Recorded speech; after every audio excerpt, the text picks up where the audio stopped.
Crime की दुनिया में इस कलयुग में बहुत सारी घटनाएं ऐसी घट रही हैं जिन पर हम विश्वास तक नहीं करते हैं। जी हाँ, कभी माँ अपने बच्चों को मार देती है तो कभी बच्चे माता पिता का कत्ल कर देते हैं। तो कहीं से खबर आती है कि भाई ने बहन के साथ दुष्कर्म कर दिया। लेकिन आज की जो सच्ची घटना है वो हैदराबाद शहर के मीरपेट इलाके की है, जहां एक डीआरडीओ में काम करने वाले अधिकारी ने अपनी पत्नी के 72 टुकड़े किए और उसके बाद प्रेशर कुकर में उसको उबाल कर उसके बाद नदी में फेंक दिया। और उसके 2 दिन बाद खुद ही ससुराल वालों के साथ मिलकर पुलिस स्टेशन पहुंच गया रिपोर्ट दर्ज कराने। यह दिल दहला देने वाली घटना हैदराबाद शहर की है। इस पति ने ऐसा क्यों किया था, आइए इस कहानी के माध्यम से आपको समझाने का प्रयास करते हैं। तो वीडियो में अंत तक रहें। चैनल पर नए हो तो चैनल को सब्सक्राइब कर दें। सबसे पहले आपको बता दूं कि ये कहानी जो है इसको छोटे बच्चे ना देखें।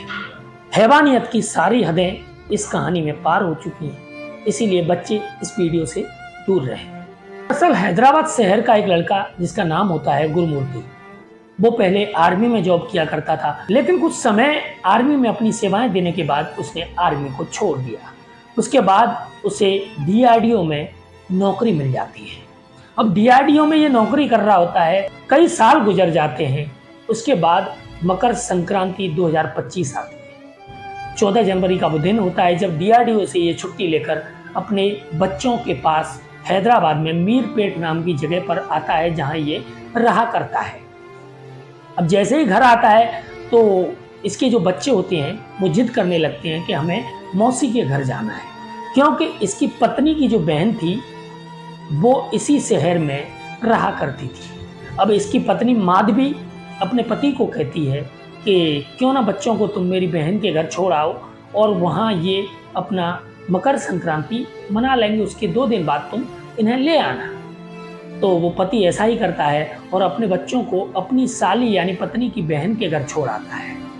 उसके बाद ये अपने घर आ जाता है।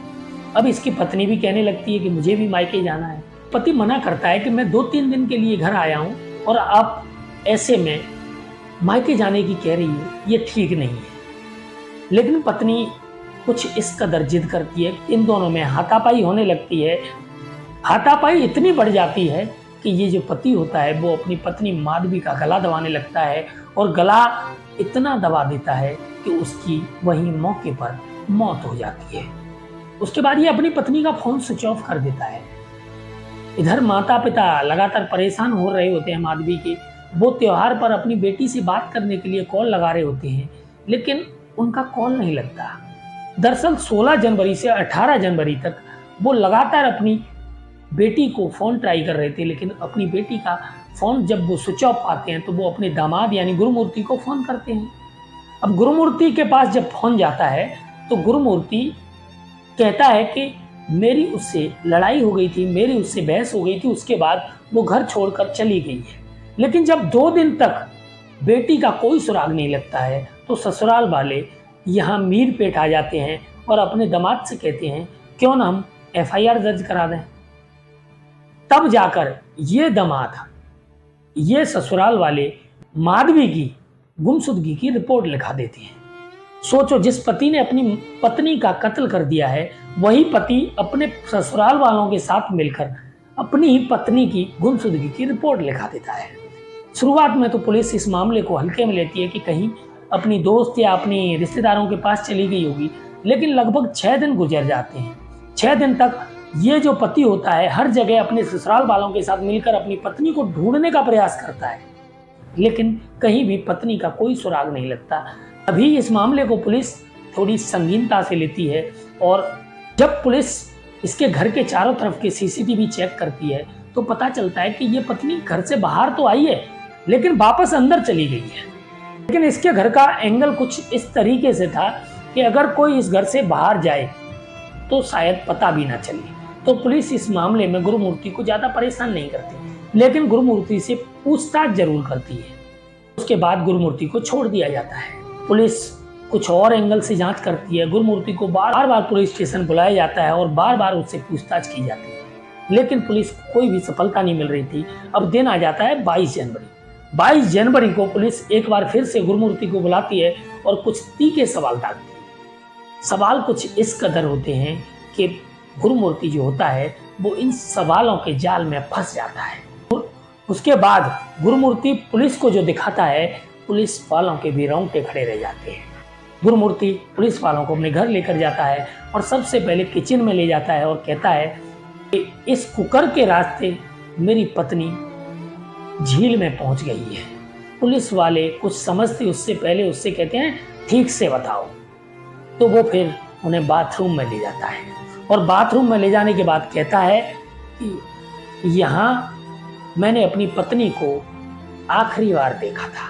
पुलिस वाले उसे सख्ती से कहते हैं कि पूरी कहानी ठीक से समझाओ। फिर गुरुमूर्ति पुलिस वालों को जो बताता है उसे सुनकर जानकर आप भी दंग रह जाएंगे। आइए समझते हैं कि पुलिस वालों को गुरुमूर्ति ने क्या कुछ बताया था। डर इसके अंदर इतना होता है कि 2 घंटे तक ये लाश के पास बैठा रहता है और सोचता रहता है कि अब मैं क्या करूं। मर्डर तो हो ही गया था उससे।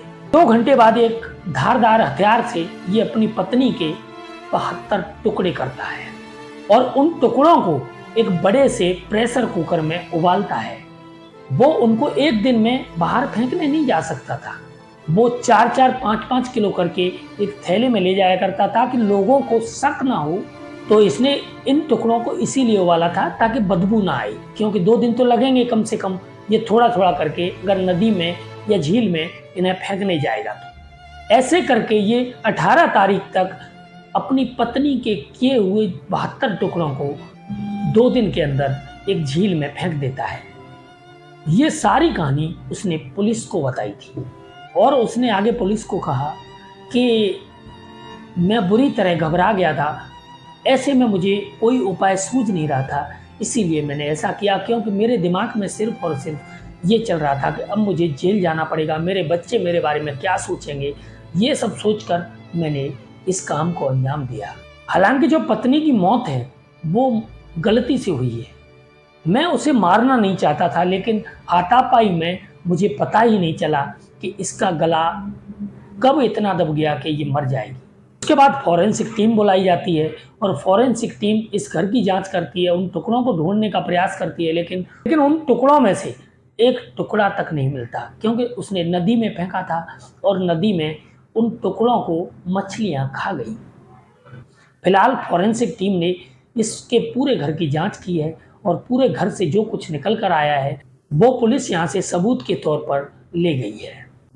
अब आगे क्या कुछ होगा वो तो भविष्य के गर्भ में छिपा है, लेकिन ये बात सत्य है कि अगर इसका कोई भी सबूत नहीं मिलता है फिर इस आदमी को सजा नहीं हो सकती, क्योंकि कोर्ट में पुलिस के सामने दिया गया बयान कभी मान्य नहीं होता है। कोर्ट सबूत मांगता है। ये एक अधिकारी था, इसने सारे सबूत मिटाने की पूरी कोशिश की थी। इसने पूरे घर को इस कदर साफ किया था कि एक सबूत भी ना बची। लेकिन उसके बाद जब इसने ये कहानी बताई, इसके बच्चे घर आए, इसके ससुराल वाले आए, इसके माता पिता आए, तो इसकी करतूत पर बहुत ज़्यादा शर्मिंदा है। सोचो वो बच्चे कितनी नफरत कर रहे होंगे अपने पिता से कि उन्हें पता चला होगा कि उनके पिता ने ही उनकी माँ का कत्ल कर दिया है, और जिस तरीके से कत्ल किया है उस तरीके के बारे में जब उन बच्चों को पता चला होगा तो उन बच्चों के दिल पर क्या गुजरी होगी। लेकिन कलयुग में ऐसी घटनाएं लगातार हो रही हैं। आए दिन हमें ऐसी घटनाएं सुनने को मिलती हैं जहां कभी कोई माँ बाप का कत्ल कर देता है, कभी कोई पत्नी का कत्ल कर रहा है, तो कहीं बहन के साथ भाई दुष्कर्म कर रहा है, तो कहीं माँ बच्चे को मार रही है। ये कलयुग है, यहाँ कुछ भी संभव है।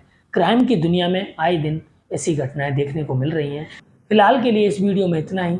मिलते हैं एक और कहानी के साथ, तब तक के लिए जय हिंद, जय भारत।